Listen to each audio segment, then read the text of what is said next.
দেখেন মানুষের যে আল্লাহ পাকের কাছে এত দোয়া চাইতেছে বৃষ্টির জন্য, তারপর আল্লাহ পাক এত দেয় যে সবার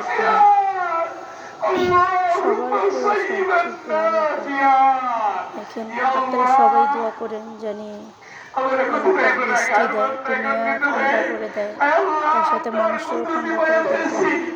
দেখেন এখানে লোক হবে প্রায় 600 উপরে, প্রচুর লোক হয়েছে, রাস্তায় মাঠ সব ভরে গেছে।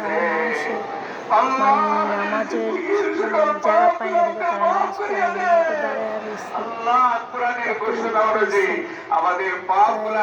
তারা সবাই দোয়া করবেন উপরের থেকে যেন বৃষ্টি দিয়ে দেয়, যে দুনিয়াদারি ঠান্ডা হয়ে